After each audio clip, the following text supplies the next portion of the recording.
can a person be a Christian and not a disciple? Again, can a person be a Christian and not a disciple? Pwede bang maging Kristiyano isang tao pero hindi siya disipulo? Ano sa palagay nyo?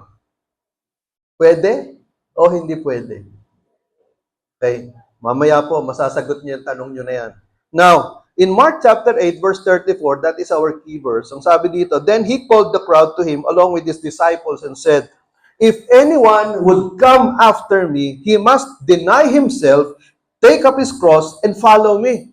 So makikita po ninyo, itong verse na to ay hinog na hinog at punong-puno ng katuruan.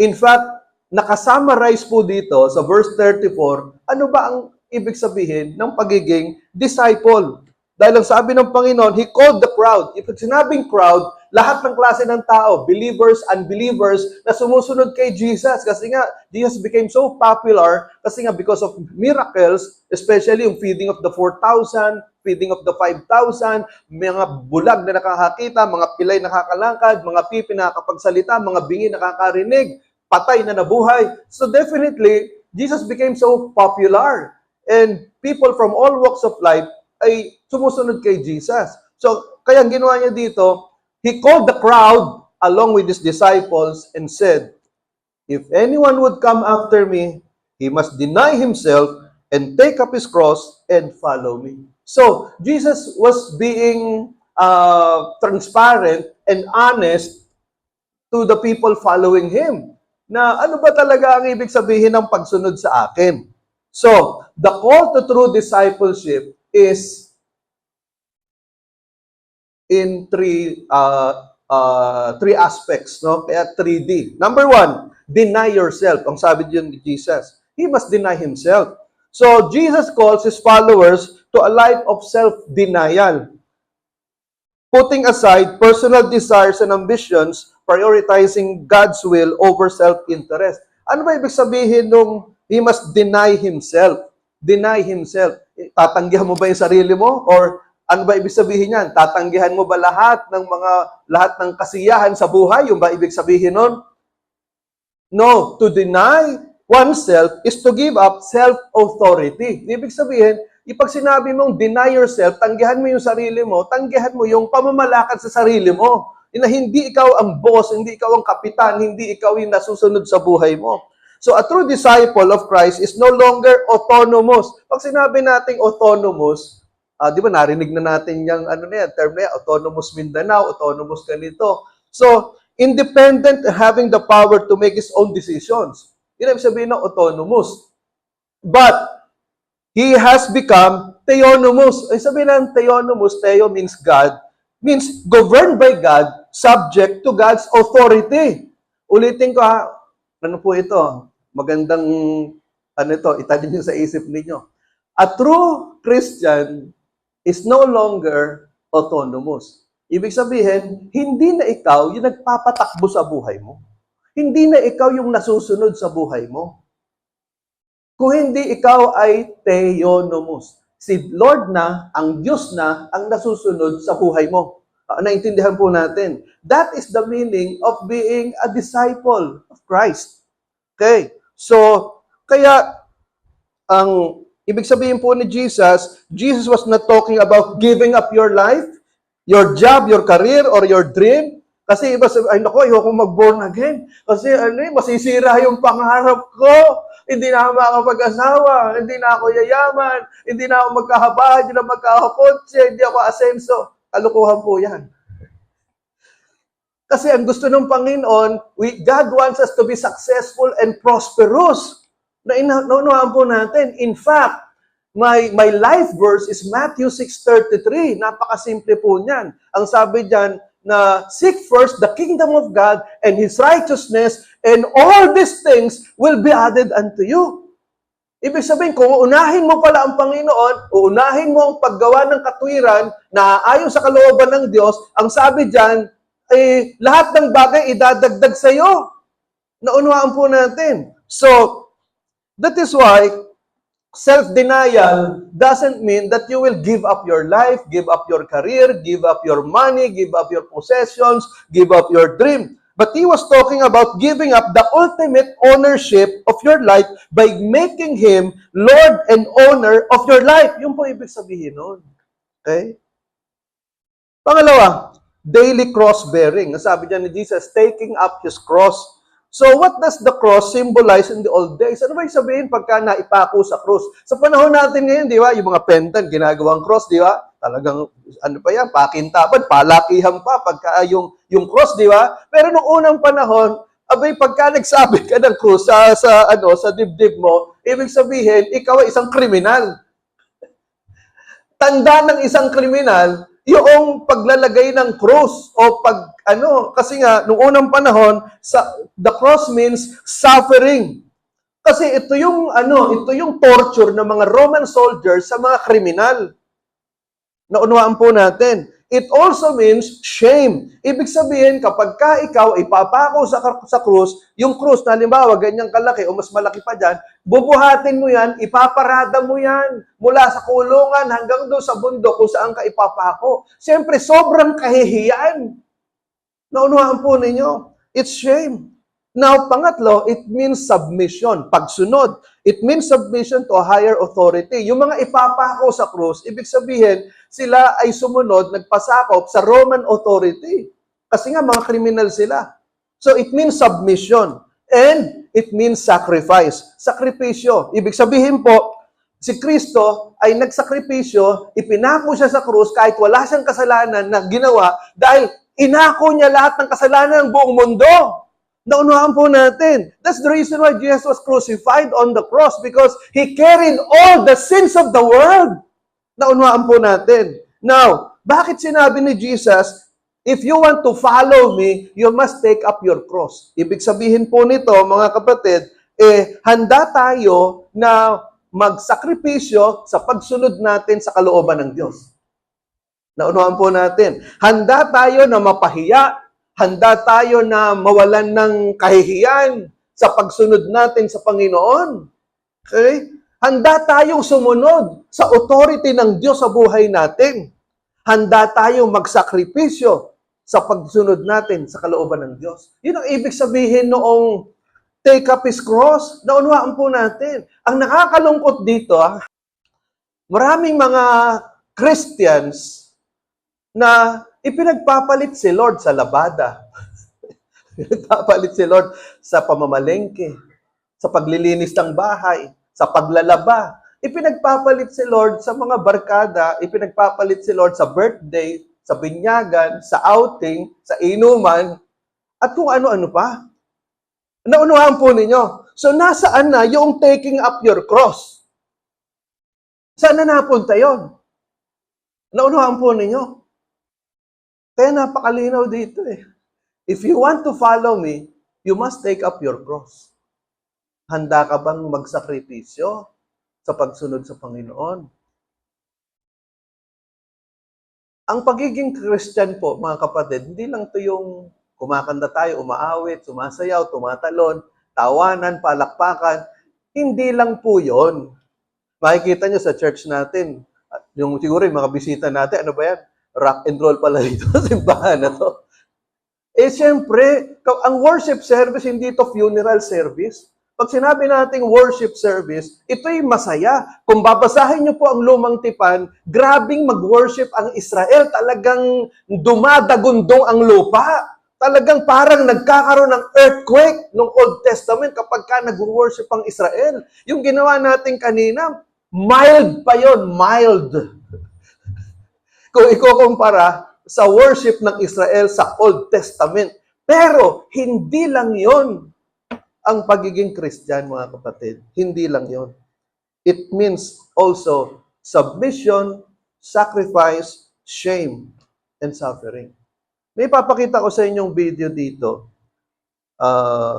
Ito yung church sa Nigeria, isang Christian church sa Nigeria na sinunog ng mga Muslim. Tingnan po ninyo.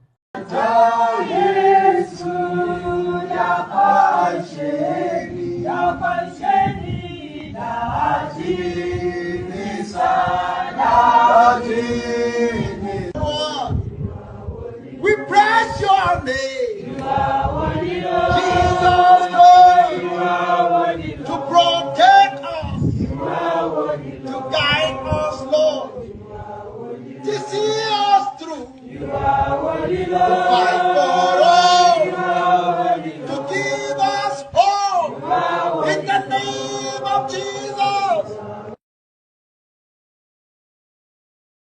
So, maiksi lang talaga yon. So, makita po ninyo yung mga churches sa Nigeria, ano po yan, talagang sinusunog ng mga Muslim yung kanilang mga simbahan.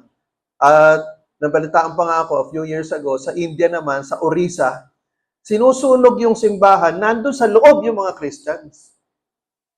Sunog. Lahat, pati yung mga members ng church.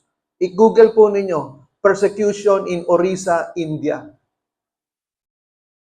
Ganyan po katindi yung nararanasan ng mga kapatid natin sa mga Muslim and communist countries. Napakapalad pa nga natin eh.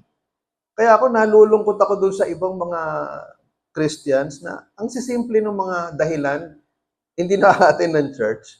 Ang sisimple ng mga dahilan, hindi makapagbasa ng Bible. Samantalang yung mga kapatiran, mga tunay na Kristiyano, doon sa Muslim countries, sa mga communist countries, grabe yung persecution na nararanasan nila because of their faith.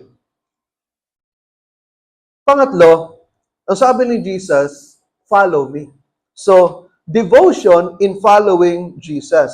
So, Jesus invites his followers to follow him, walking in his footsteps and imitating his example in a continuous, unwavering commitment to his teachings and mission. So, ibig sabihin, kung talagang kayo, sabi ng Panginoon, if you want to follow me, then you must deny yourself, number one, and then sabi dyan, daily bear your cross. Pangatlo, devotion to follow me.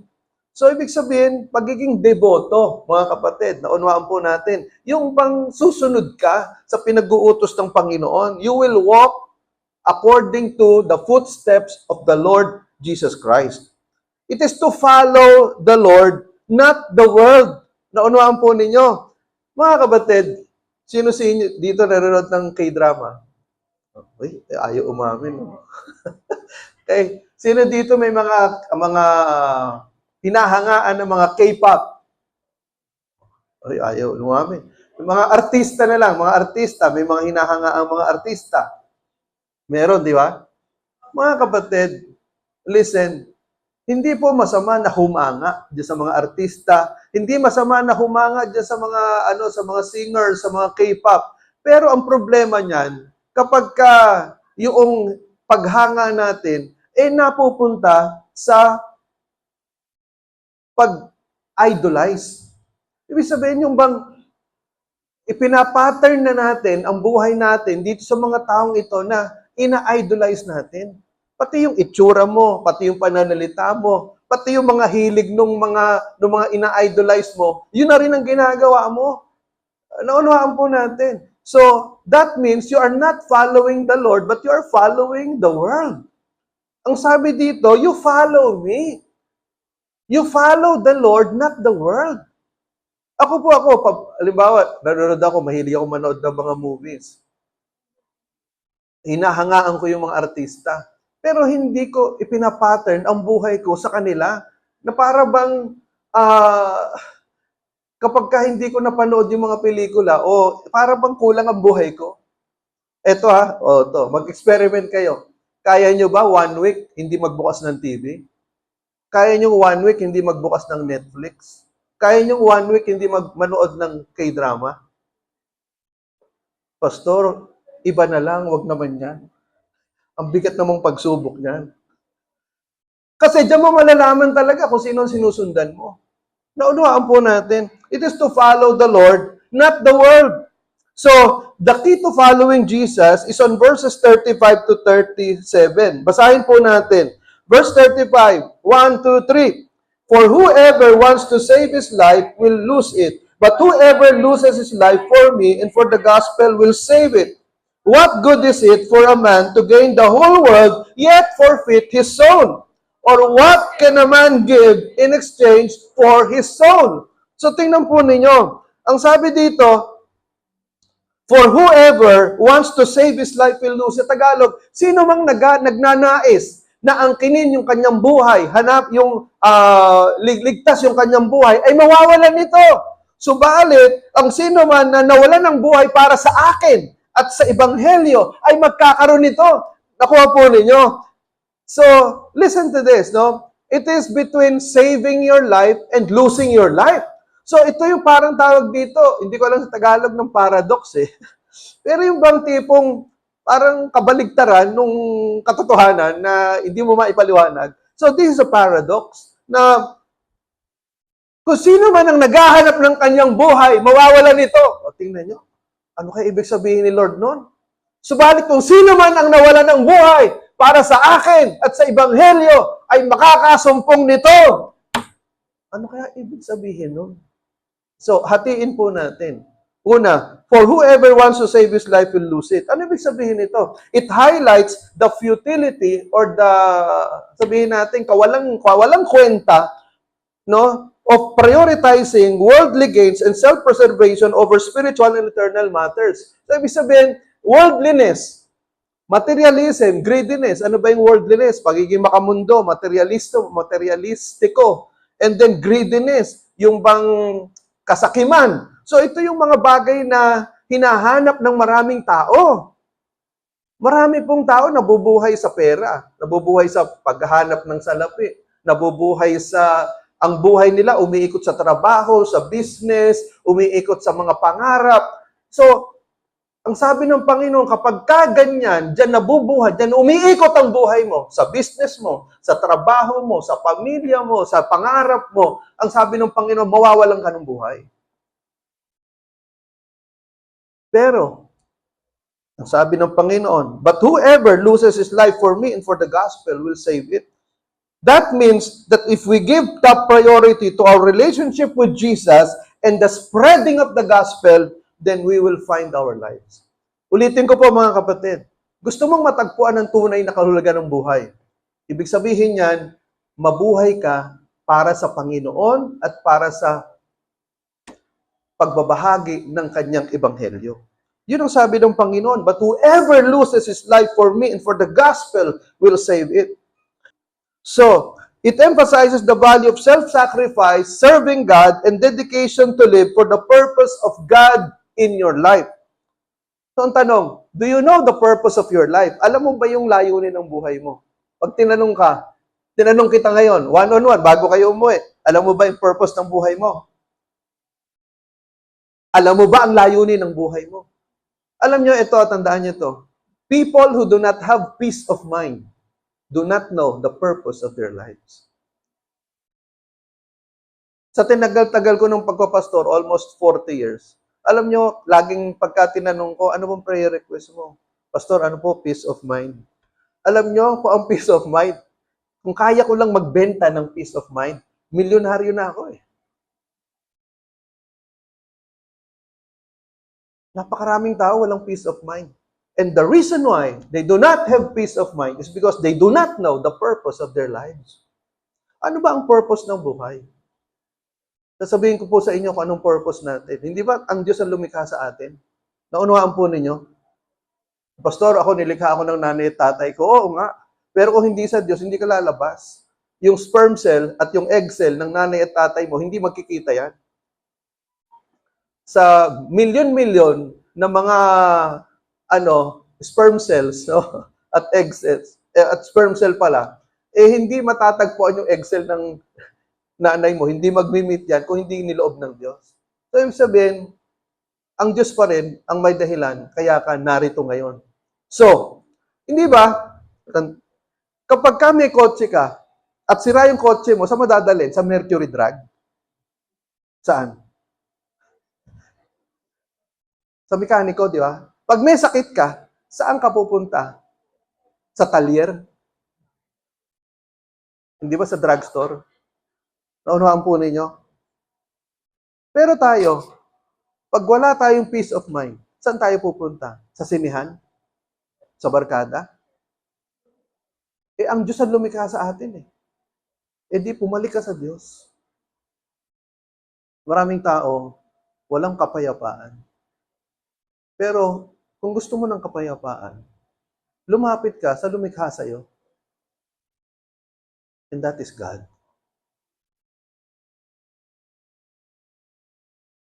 It is to glorify Christ and make disciples. That is the purpose of life.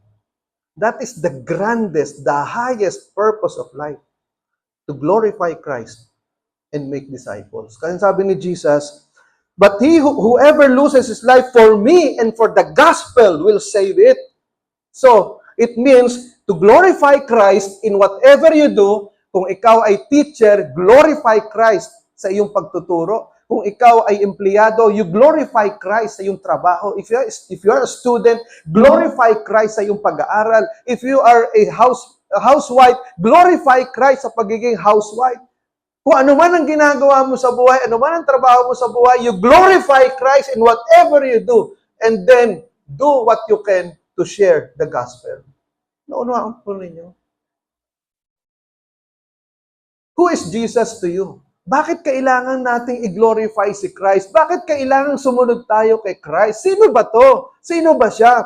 Who is Jesus to you? Why give your life to Him? Who is Jesus Christ? He is the Son of God, the way, the truth, the life, true vine, Savior, resurrection and life, mediator, Lamb of God, High Priest, Good Shepherd, Deliverer, Bread of Life, Author and Perfecter of our faith, Lord of all, I am, Alpha and Omega, Word of Life, Word of God, Holy One, Prince of Peace, Light of the world, King of Kings, Lord of Lords, and God.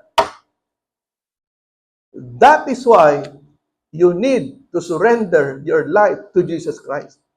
Because He's not just an ordinary person. Naunawaan po ninyo? Ito, John 14:6. I am the way, the truth, and the life. No one comes to the Father except through me. Napakasimple po nito.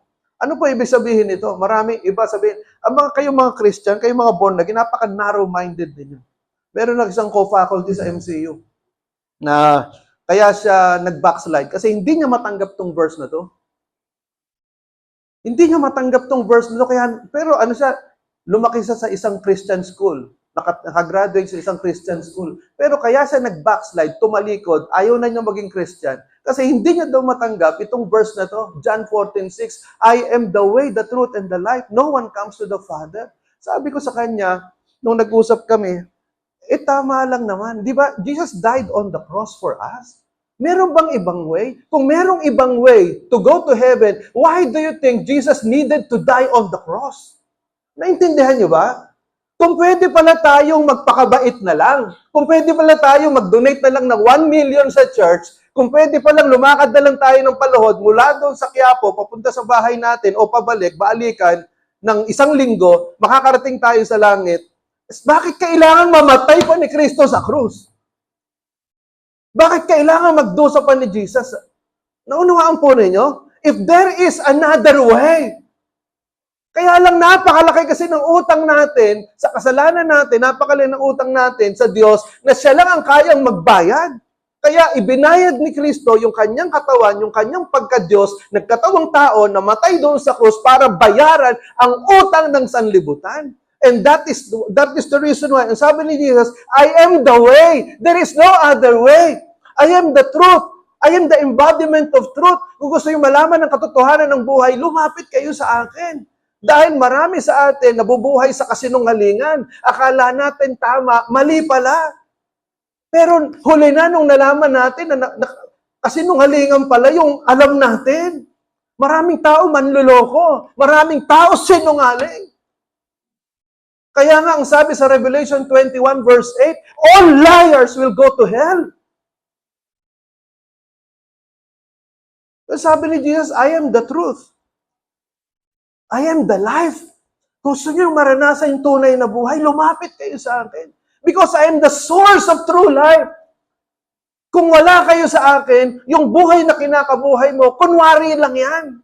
Hindi totoo yan. Naunawaan po natin mga kapatid. That's why, ang sabi ni Jesus, I am the way. Why? I am God. I am your creator. I am the creator of the heavens and the earth. Ako lumikha sa inyo. Bakit kung kani-kani na kayo pumupunta? So what is the gospel of Jesus Christ? Napakasimple po. I'm sure you are familiar with these two verses. Juan 3:16, basahin nga ng mga lalaki. 1, 2, 3, go. So, ang pag-ibig ng Diyos sa sangkatauhan, kaya't binigay niya ang kanyang kaisa-isang anak upang sino mang sumampalataya sa kanya hindi mapahamak, kundi magkaroon ng buhay na walang hanggan. Napakasimple, di ba? This is the heart of the Bible. This is the heart of the gospel. And then Roma 6:23, basahin ng mga babae. 1, 2, 3, go.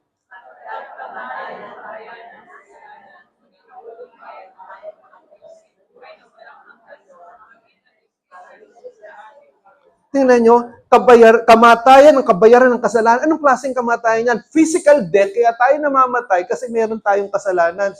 And then meron pang pangalawang kamatayan, yung kamatayan ng espiritu sa impyerno.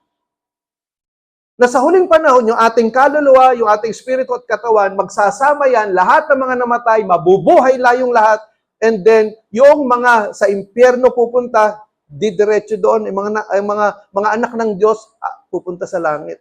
So, there will be a terrible, everlasting torture in hell sa mga hindi anak ng Diyos. Kaya sabi dito, kamatayan ng kabayaran ng kasalanan, ngunit,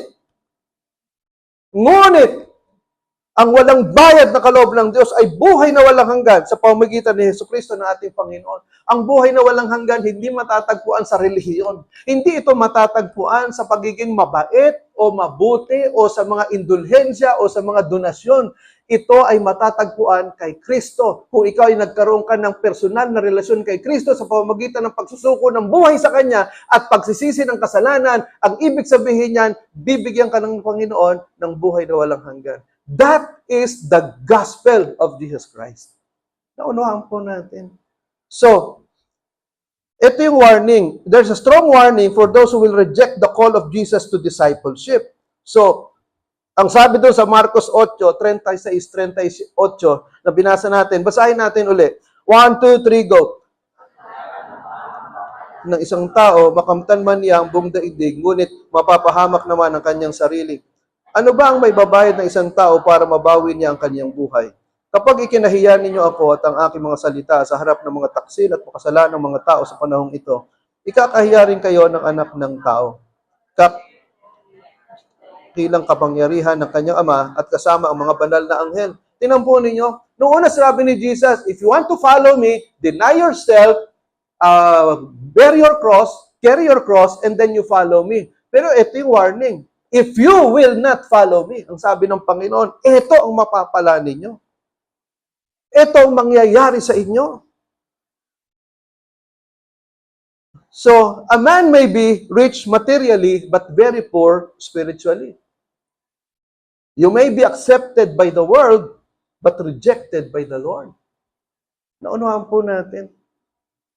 Pwedeng tanggap ka ng tao pero hindi ka tanggap ng Diyos. Okay? So, in Luke chapter 12, verse 15, ang sabi dito, basahin natin, watch out, be on your guard against all kinds of greed. A man's life does not consist in the abundance of his possessions. Ano ibig sabihin sa Tagalog nito? Mag-ingat kayo. Magbantay kayo sa lahat ng klase ng kasakiman. Dahil ang buhay ng tao, hindi yan nasusukat sa dami ng kanyang ari-arian. Naunawaan po natin. Ang tanong, what do you pursue in life? Riches or righteousness? Ano ba mahalaga sa iyo? Kayamanan o katuwiran? Maaring mayaman ka, pero sa harap ng Diyos, hindi ka katanggap-tanggap. Dahil hindi ka gumagawa ng katwiran na galing sa Diyos.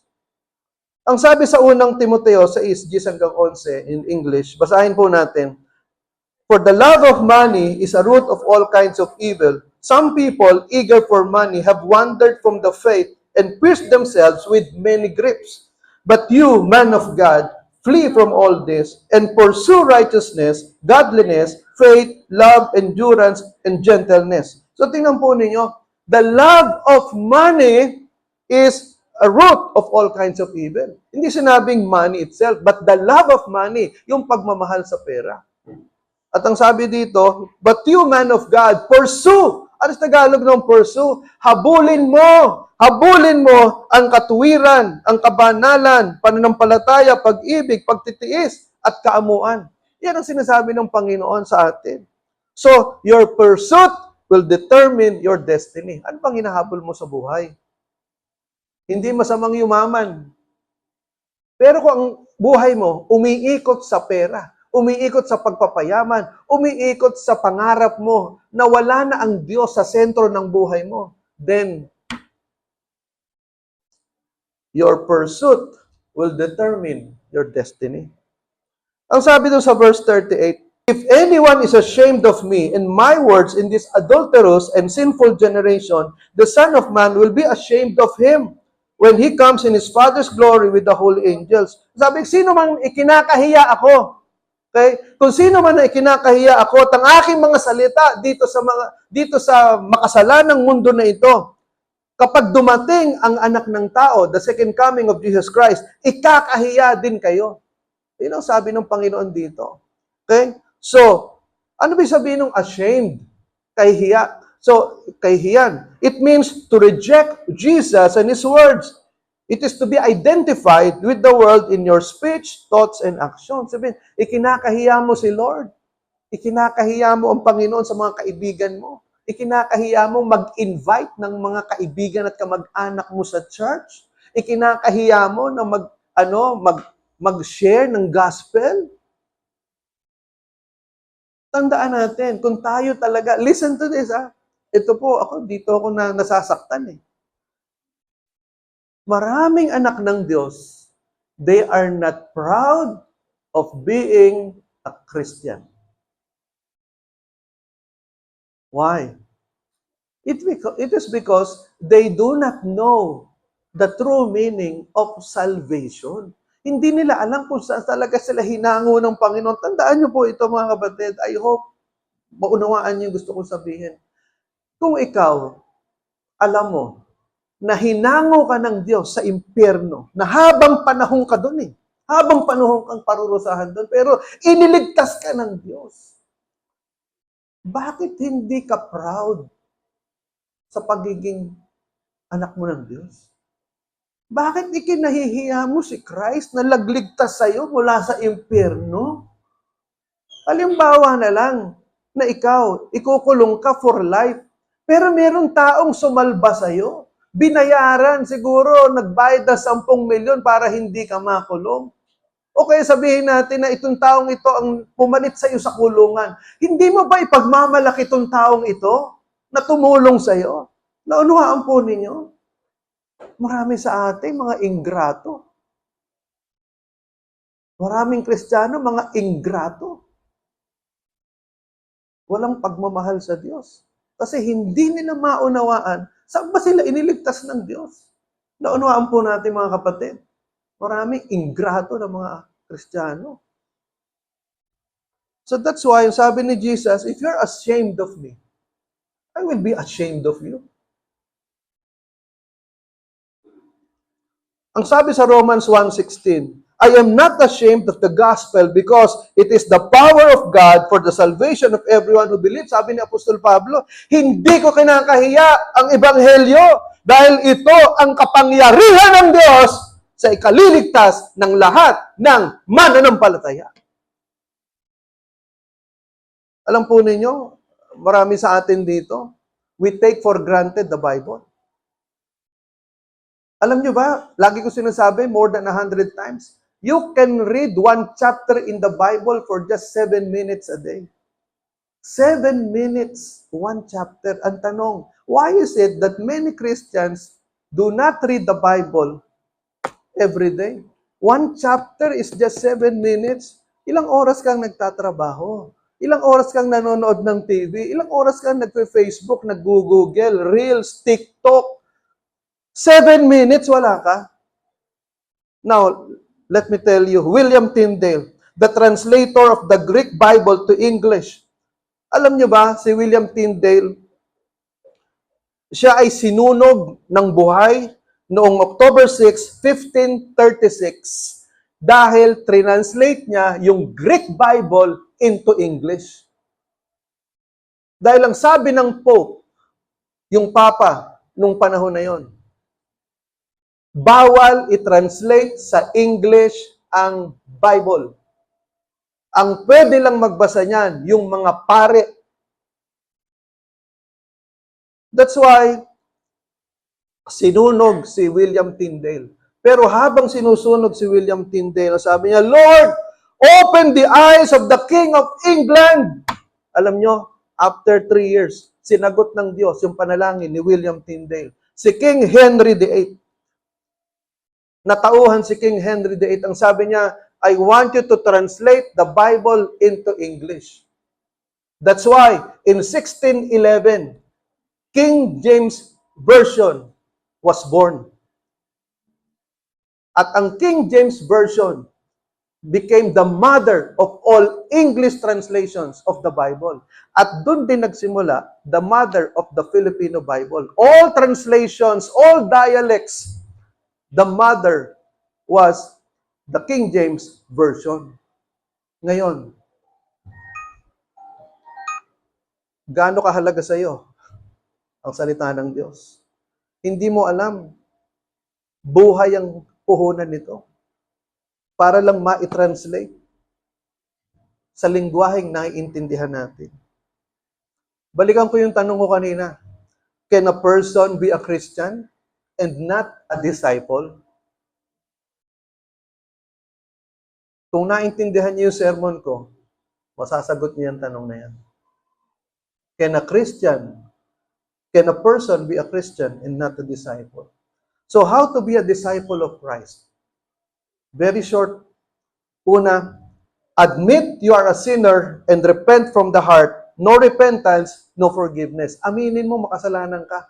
Ang pagsisihan mo, galing sa puso, hindi galing sa nguso. Pagsisihan mo lahat ng kasalanan mo. Pangalawa, believe that only faith in Jesus can save you from hell. Not good works, not religion, not your church, not even your water baptism.